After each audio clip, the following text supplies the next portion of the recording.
os primeiros versículos é um convite. Vós, vinde, vocês que têm sede, vinde e bebam. Lembre-se que Jesus falou isso no livro de João, capítulo 7. Quando ele falava acerca do Espírito Santo. Então, dentro desse capítulo, nós estamos a encontrar a promessa, né, do Espírito Santo, a promessa de recebermos o Espírito Santo. Então, está ligado ao Novo Testamento. É um capítulo muito profético que fala sobre Jesus Cristo. Por exemplo, aí diz que todo o povo, todos os homens são convidados a buscar a salvação. No livro de Atos, capítulo 4, versículo 10 a 12, os apóstolos sendo interrogados pelos sacerdotes, eles disseram, né, quando eles foram proibidos de falar sobre Jesus, disse: nós não podemos deixar de falar sobre Jesus. Por quê? Porque debaixo dos céus não existe outro nome dado entre os homens pelo qual devamos ser salvos, ou importa que a gente seja salvo, a não ser o nome de Jesus. E é tão incrível que o nome de Jesus no original quer dizer salvação. Amém? E não podemos colocar que todo o povo é convidado a buscar Jesus, porque Jesus já é a salvação. Todos os povos são convidados a buscar Jesus. Amém? É por isso que se você for ler cuidadosamente a Bíblia Sagrada, vai ver Jesus do Gênesis ao Apocalipse. Todo o Antigo Testamento, Jesus falou isso. Que mesmo Moisés, os profetas, os salmos falaram sobre mim. Cristo, quando ressuscitou, quando se deparou com aqueles seus 2 discípulos que iam para Emaús, a Bíblia diz que ele começou a ensiná-los, a revelá-los as escrituras da lei, e passou pelos salmos até os profetas. Ele começava a mostrar aos seus discípulos que estava escrito sobre ele, tudo quanto estava escrito sobre ele. E não, o capítulo 55 não fala apenas de algo do passado, pelo contrário, é uma palavra profética para todos os povos. Bem? Isso quer dizer que é para você também. Dentro desse capítulo nós encontramos 2 visões diferentes. Nós encontramos a visão dos homens. É por isso que o versículo 6 diz: buscai ao Senhor enquanto se pode deixar, invocai-o. Invocar é chamá-lo. Invocai-o enquanto ele está perto. O versículo 7 diz que deixe o ímpio os seus caminhos, e o homem maligno abandone os seus pensamentos e converta-se ao Senhor. Converter é mudança de personalidade, isso é mudança de caráter, mudança de comportamento, mudar o teu posicionamento. Converta-se ao Senhor, isso é, posicione-se como Deus quer. Porque antes, se ele diz que o homem ímpio tem que abandonar os seus pensamentos ou os seus caminhos, quer dizer que não estava nos caminhos que Deus gostaria que ele estivesse. É por isso que a minha mensagem hoje traz como um tema muito simples: vivendo os planos de Deus. Amém? Vivendo os planos de Deus. Dentro do capítulo nós encontramos os planos de Deus. Quando fala-se de pensamento, fala dos planos que passam na mente de Deus a nosso respeito. Aleluia. É por isso que nós podemos definir os planos de Deus como ou pensamentos, obras ou projetos que Deus traçou a nosso respeito. São planos de Deus. Pensamentos, obras ou projetos que Deus traçou a nosso respeito, ou para nós. Isso são pensamentos de Deus. Aleluia. Você pegou? Abra o livro de Jeremias. Eu quero falar um pouco sobre os planos de Deus. Eu defini aqui como os pensamentos ou os planos de Deus são pensamentos, obras ou projetos traçados por Deus para cada um de nós antes mesmo de existirmos. Deus traçou, Deus teve pensamentos, planos, pensamentos, obras, projetos que Ele traçou para cada um antes mesmo de nós existirmos. São planos de Deus. Tudo que cada um deve viver já está traçado por Deus, já está preparado por Deus. Isso é magnífico. Amém. Isso é magnífico. Desde o Gênesis ao Apocalipse, planos de Deus para você são obras, são projetos, são pensamentos que Deus já arquitetou para você antes mesmo de você existir. Jeremias capítulo 1, versículo 4 a 5. Jeremias disse: e veio a minha palavra do Senhor. Jeremias era um filho de um sacerdote. Eu quero usar esse exemplo de Jeremias, é um exemplo muito claro. Jeremias era um filho de um sacerdote. O seu pai era um príncipe. Os sacerdotes eram príncipes. Eram homens de autoridade em Israel.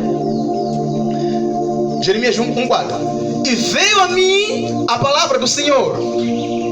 O que diz essa palavra? Antes que te formasse, antes, tem coisas que Deus preparou antes mesmo de Jeremias ser formado. Antes que eu te formasse. Tem algo aqui. Existe um antes de Jeremias. Algo aconteceu antes de Jeremias ser formado.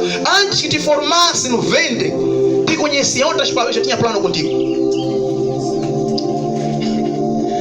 Antes que te formasse no ventre da tua mãe, te conheci. Eu já tinha planos contigo. Antes que te formasse no ventre, eu já tinha planos. Ninguém nasceu para viver acidentes. Todo ser que Deus permite nascer e existir nessa terra, já existiu antes de Deus para essa pessoa. Algo que foi preparado antes dessa pessoa existir. Antes que te formasse no ventre da tua mãe, eu já te conhecia. Eu já tinha planos contigo. Lembra-se que o tema é viver os planos de Deus. Eu já tinha planos contigo, Jeremias. Os planos estão a surgir agora. Já existiam na mente de Deus. Já passavam pela mente de Deus.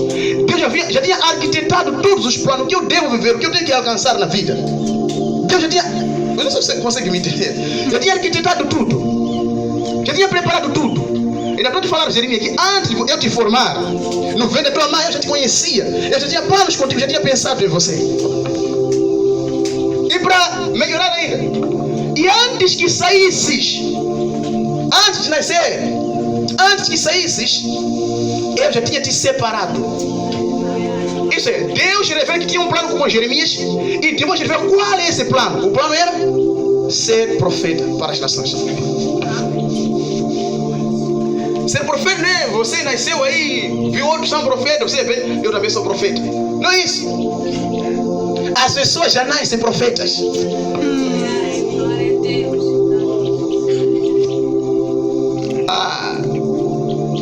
Antes que saísses da madre, eu já tinha te consagrado. Eu já tinha te separado. Eu já tinha te ungido como profeta para as nações. O plano de Jeremias ser profeta, o chamado de Jeremias, já existia antes de ele existir. Estava na mente de Deus. Querido, na mente de Deus nunca passa emoção. Na mente de Deus nunca passa ilusões. Você pode pensar coisas ilusões, mas porque comeu bastante. Começar a pensar coisas que nunca serão verdadeiras. São ilusões. Na hora tem estás a voar, tudo isso. Né? Isso não ocorre com Deus. Isso não ocorre com Deus. Ele falou outra vez, dizer, se amor não me faz, que assim como eu pensei, assim sucederá. Tudo que Deus pensa, acontece. Isso é, Deus fica pensando projetos.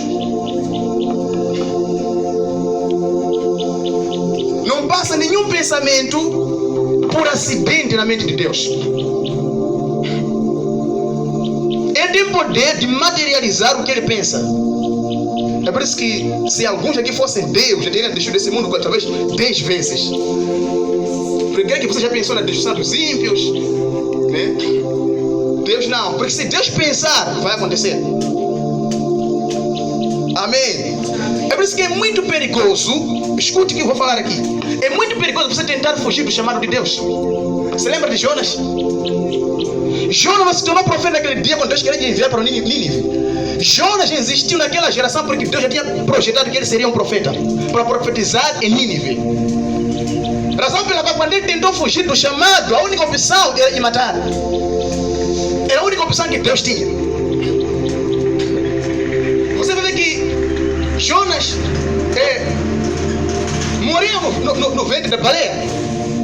Depois que ele começou a orar, se você for a ver a oração dele, é como se fosse alguém que tinha morrido.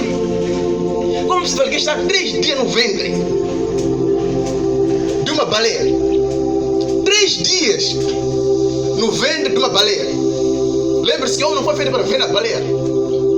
Como ele respirava lá? O milagre de Deus. O que manteve Jonas vivo foi o poder de Deus. E quando Jonas tentou fugir, por quê? Porque o chamado de Jonas foi algo que Deus projetou, algo que Deus pensou. E quando Jonas nasceu, ele apenas nasceu para cumprir, para viver aqueles planos que estavam um dia na mente de Deus. Isso é, devem sair da mente de Deus e se tornar realidade. Então, tentar fugir dos planos de Deus é cometer suicídio. Aleluia. Tem alguém fugindo do chamado aqui?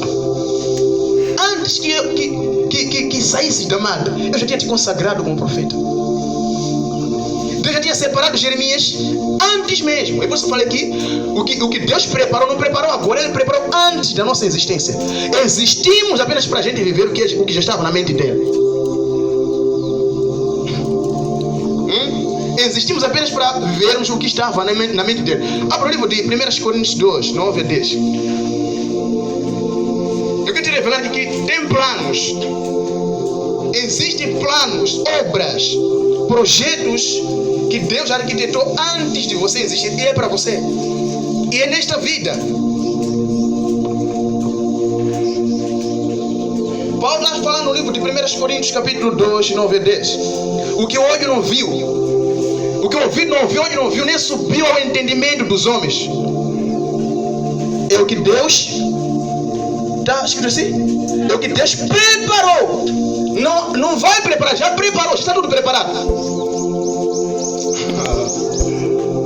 É o que Deus preparou para aqueles que Ele ama, aqueles que Ele amam. É o que Deus tem preparado para aqueles que Lhe amam. Ou aqueles que Ele ama, Ele já preparou. É porque Deus já tem preparado. Em algum passado distante, Deus já tinha preparado tudo isso.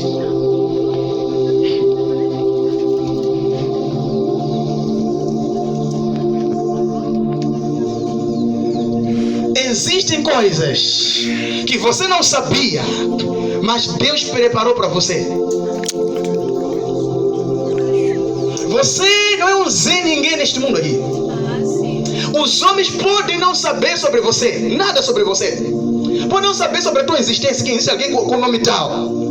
Mas antes dos teus pais mesmo te darem nome, antes de você ser formado no ventre da tua mãe, Deus já sabia que alguém vai existir, vai nascer data X no local X e vai nascer com um propósito na terra. Veja, o que olho não viu, nem o ouvido ouviu, isso nem passou pela mente dos nossos pais. Ainda nós pensamos que viver o propósito é realizar todos os sonhos que nossos pais têm a nosso respeito. São sonhos deles, não os de Deus.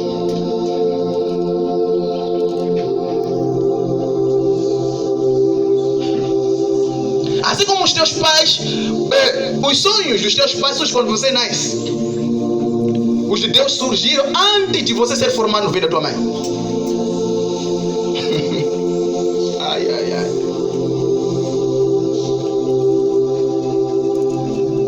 Agora vá no versículo 10, diz como? Mas Deus não as revelou. Essa parte é maravilhosa. Isso quer dizer que o que Deus pensa sobre mim, obrigado Jesus, o que Deus pensa sobre mim, o que Deus preparou sobre mim, o que Deus preparou para mim, o que Ele arquitetou para mim, eu tenho essa capacidade de ficar sabendo dessas coisas. Pastor, qual é o meu propósito? Calma aí. Eu não sei qual é o meu propósito, pastor. Fica calmo. Há uma luz aqui. O que passou na mente de Deus, o que Deus projetou para você, o que Ele projetou para você, não está, já não é segredo. Deus não pensou isso para estar em segredo. Deus não projetou isso para estar em segredo, para manter-se em segredo. Deus não preparou essas obras para mantê-los no oculto. O versículo 10 diz: mas Deus não las revelou, não las mostrou, não las apontou. Ele nos apontou, mas Deus não las revelou pelo seu Espírito. Porque o Espírito investiga e pesquisa todas as coisas, até as profundezas de Deus. O que você deve fazer, deve se tornar, está com o Espírito de Deus. E Paulo disse que nós recebemos esse Espírito. Nós pregávamos há dias atrás que nós não recebemos o Espírito do mundo, o Espírito de medo, mas de fortaleza. Ok? Isso é forte. São coisas que você não sabia.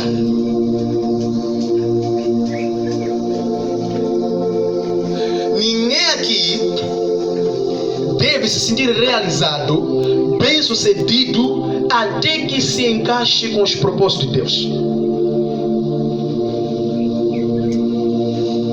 O que você sonha para você é uma parte, mas o que Deus tem para você vem para completar você. Ninguém aqui dirá que eu sou bem-sucedido porque alcancei os meus sonhos. Pausa, meu irmão. Você alcançou os teus sonhos? Os de Deus você já alcançou? Senão então você não está completo. Talvez o que você vê como realização, Deus vê que é 5%. Mas não fique com medo, porque há uma esperança aqui.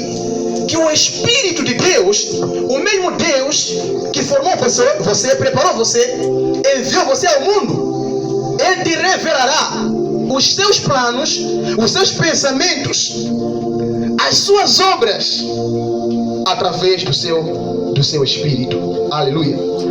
Através do seu Espírito. Abra o livro de Lucas, capítulo 1, 26 a 38.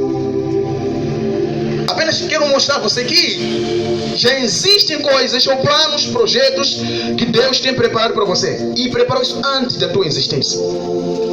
Em algum lugar estão estacionados lá. Em algum lugar. E você tem que tomar posse dessas obras. Você tem que tomar posse desses projetos de Deus. Você tem que tomar posse desses projetos de Deus. Em nome de Jesus Cristo. Eu estou falando com alguém aqui? Lucas capítulo 1, versículo 26. Ai. Você pode estar sentado ao lado de alguém muito grande aos olhos de Deus aí. E você nem sabe. Você lembra de João? O que Jesus disse que entre os nascidos de mulher não há alguém maior que João Batista. Mas você reparava para João, havia alguém que usava, nem roupas secas tinha, porque usava pele de camelo, né? E a alimentação dele, mel silvestre e gafanhotos. Mas Jesus olha para o mesmo homem e diz que esse é maior do que todos que já nasceram. Oh, Jesus Cristo. Você pode estar sentado ao lado de um príncipe de Deus, você. Lucas 1. Vamos ler o versículo 26. Diz o seguinte: e no 6º mês foi o anjo Gabriel enviado por Deus a uma cidade da Galileia chamada Nazaré. Veja, Deus enviou um anjo para revelar a Maria o seu propósito. Tem anjo que você desconhece. E no 6º mês foi o anjo Gabriel enviado por Deus a uma cidade da Galileia chamada Nazaré. Isso me ensina uma coisa, que o próprio Deus trabalha para te revelar o teu projeto. O próprio Deus trabalha para te revelar o plano que Ele tem contigo. Eu estou entendendo aqui. Foi enviado a uma virgem desposada com um varão cujo nome era José, da casa de Davi, e o nome da virgem era Maria. E entrando o anjo onde ela estava, disse: salve agraciada, o Senhor é contigo, bendita és tu entre as mulheres. Esse anjo aqui não adorou Maria aqui. Como é que alguns adoram Maria? E vendo ela, turbou-se muito, bendita isso é. Uma mulher fez uma mulher abençoada. E vendo ela, turbou-se muito com aquelas palavras e considerava: que saudação seria esta? Disse-lhe então o anjo: Maria. Isso quer dizer, Maria já era conhecida nos céus. Maria, não temas. Ai. Tire Maria, coloca o teu nome aí. Não temas, porque achaste graça diante de Deus. Então, Maria não era santa. Achar graça é achar o favor. Maria não foi escolhida porque era muito santa que as outras pessoas. Isso não existe na Bíblia.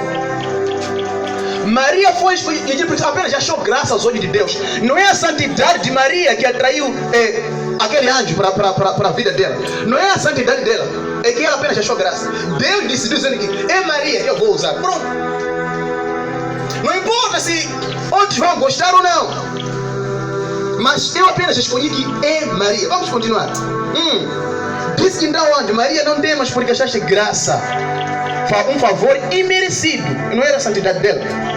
E eis que em teu ventre conceberás e darás à luz um filho, e por-lhe-ás o nome de Jesus. E este será grande e será chamado Filho do Altíssimo. E o Senhor Deus lhe dará o trono de Davi, seu pai. E reinará eternamente na casa de Jacob, e o seu reino não terá fim. Disse Maria ao anjo: como se fará isto, visto que não conheço o varão? A própria Maria nem sabia. Depois ele disse que são coisas que Deus preparou antes mesmo da nossa existência. Estão em algum lugar. E no tempo certo Ele começará a revelar isso para você. Assim como fez com Maria, em nome de Jesus. E reinará eternamente na casa de Jacob, e o seu reino não terá fim. E disse Maria ao anjo: como se fará isto, visto que não conheço o varão? E respondendo o anjo, disse-lhe: descerá sobre ti o Espírito Santo. O que vai ajudar o cumprimento desse plano é o Espírito Santo, como Paulo disse no versículo 10 que nós lemos. Aleluia. A virtude do Altíssimo te cobrirá com a sua sombra, pelo que também o santo que de ti há de nascer será chamado filho de Deus. E eis que também Isabel, tua prima, concebeu um filho na sua velhice. E este o 6º mês para aquela que era chamada estéril, porque para Deus nada é impossível. Aleluia.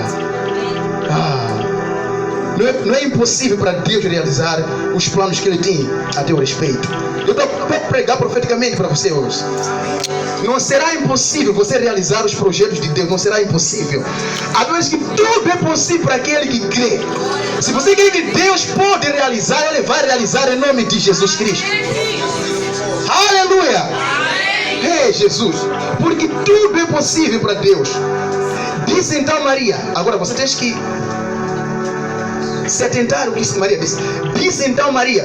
É assim como alguém que tem propósito reage. Então disse Maria: eis aqui a serva do Senhor, cumpra-se em mim segundo a tua palavra.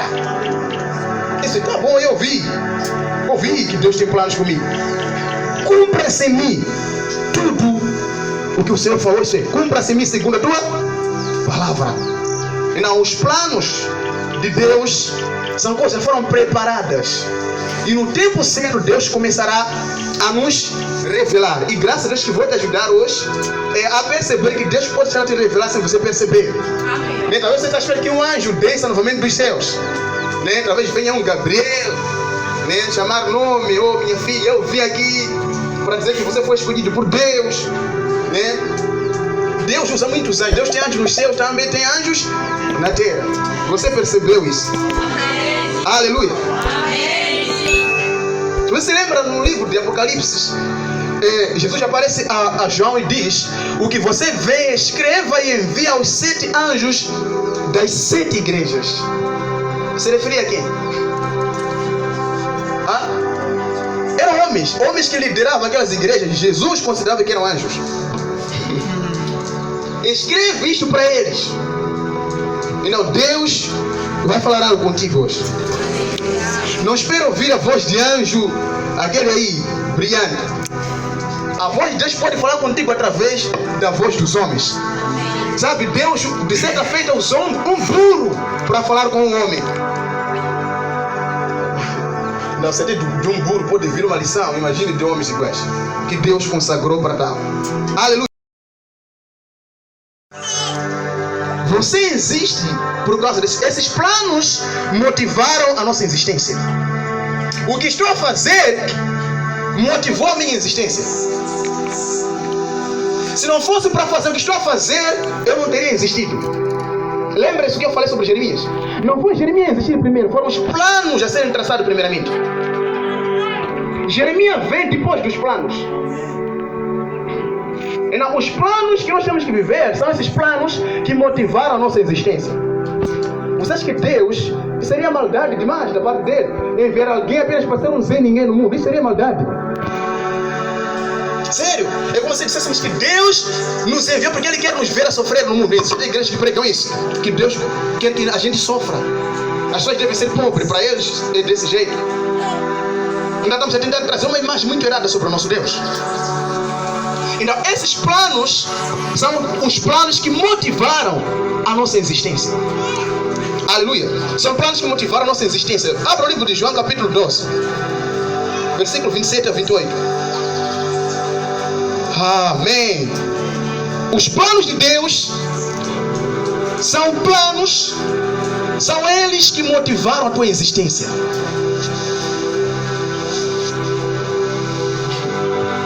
São esses planos que motivaram a tua existência.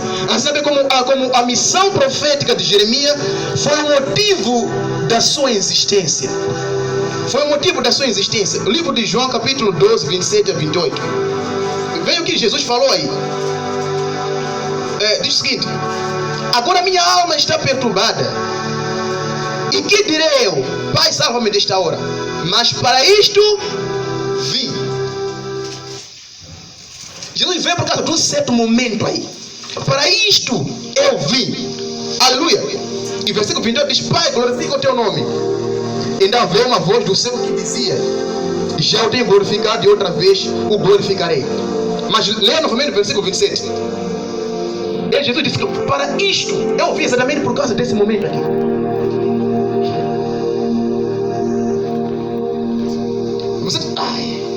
Você tem que afirmar claramente: eu vim porque existe algo que eu tenho que trabalhar nessa geração aqui. Aleluia.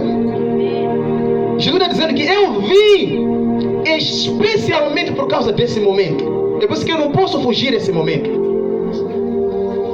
Lembra-se que eu disse que é perigoso fugir o chamado Deus, fugir os planos de Deus, tentar abordar os planos de Deus. É perigoso.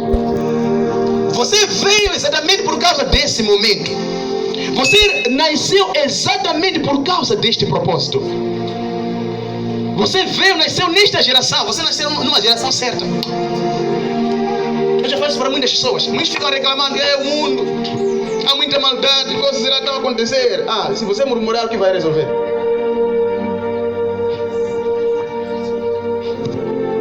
Sabe que se você se concentrasse, o Espírito de Deus começaria a te revelar o que você deve fazer, mesmo numa geração corrompida como essa.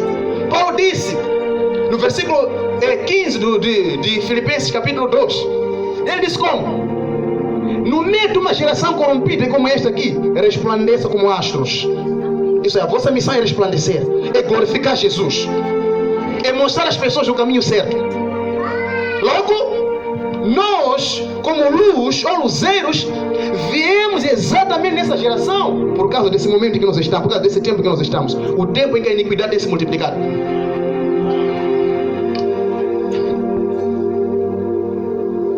Você veio, Deus te enviou porque há pessoas se perdendo. Então Ele te enviou para você fazer a diferença, mostrar às pessoas o caminho certo. Deus te enviou exatamente para isso. Não te enviou para reclamar. As reclamações não resolvem nada. Iniquidade. Isso é novidade? É novidade o pecado no mundo? Não. O próprio Cristo disse que a iniquidade se multiplicaria. A iniquidade se multiplicaria. A iniquidade começou com Adão lá no princípio. E Jesus, quando veio, não ficava murmurando: iniquidade se multiplicando. Não, ele disse: eu vim por causa disso mesmo. Porque quando você desconhece o teu propósito, você corre o risco de fazer o contrário do que você devia estar a fazer. Alguém que devia ser santo estará a viver em pecado. Alguém que devia ser luz foi enviado como luz, como se poderá viver como alguém das trevas, porque a pessoa não reconhece o seu propósito.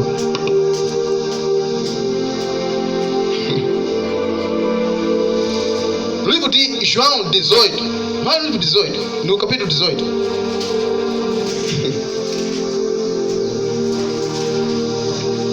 Versículo 37 diz o seguinte: disse depois Pilatos, João 18, 37, tu és rei?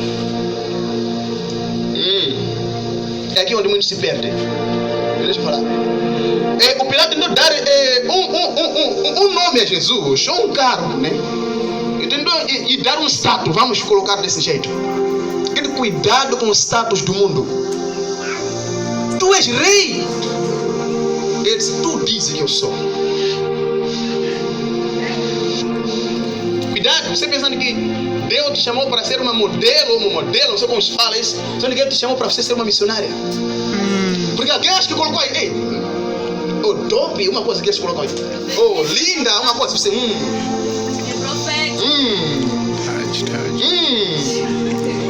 é isso aqui. Pronto, você vai começar para atrair os comentários dos homens, as admirações dos homens. E pouco a poucos, o diabo vai te seduzir, você vai se distanciar do teu verdadeiro propósito.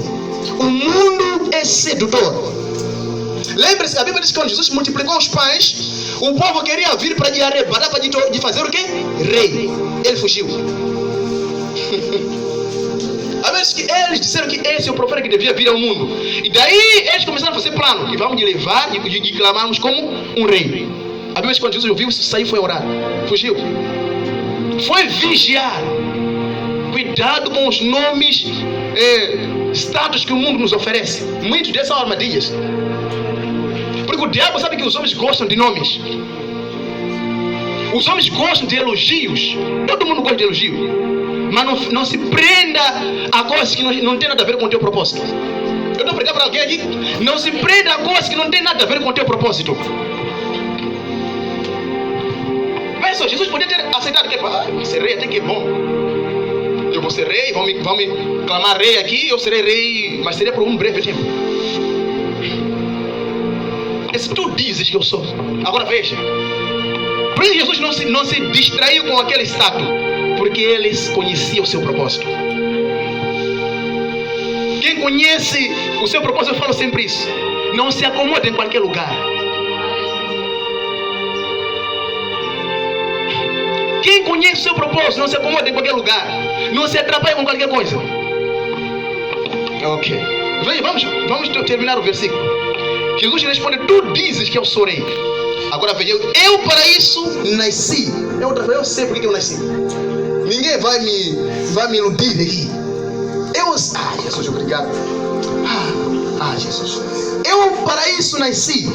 E para isso vim ao mundo, a fim de dar testemunho da verdade. Se eu conheço o meu propósito, você não pode me iludir. Eu para isso vim. Para o quê? Para dar testemunho da verdade. Para anunciar a verdade de Deus ao mundo. Eu vim para isso.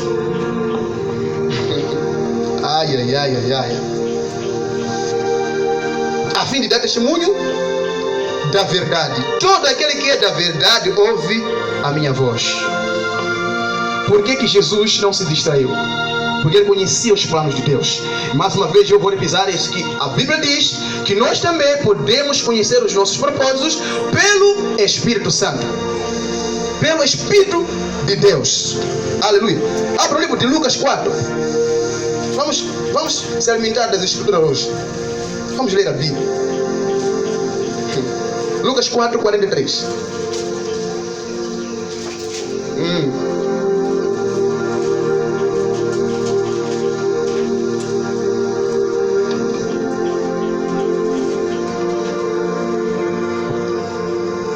Vamos começar do versículo 42. Diz o seguinte: e sendo já dia, saiu e foi para um lugar deserto, e a multidão procurava, e chegou junto dele, e o detinham para que não se ausentasse deles. Ele, porém, mas ele disse: também é necessário que eu anuncie a outras cidades o evangelho do reino de Deus, porque para isso foi enviado. Jesus era alguém que conhecia o seu propósito. Ele conhecia os planos de Deus a seu respeito.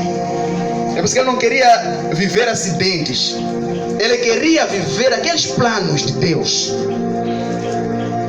O diabo várias vezes vai tentar negociar contigo, para que você distancie, só misture um pouco as coisas. Amém. Amém. Os planos de Deus são os mesmos que motivaram a nossa existência. E para melhorar, são planos maiores e melhores, que nos conduzem a um futuro glorioso. Isso é bom. Não é um qualquer plano que Deus tem para comigo. São planos maiores, melhores, que nos conduzem a um futuro glorioso. Jeremias 29:11. Só eu sei os planos que eu tenho a vosso respeito. Planos de bem e não de mal, para vos dar um futuro melhor.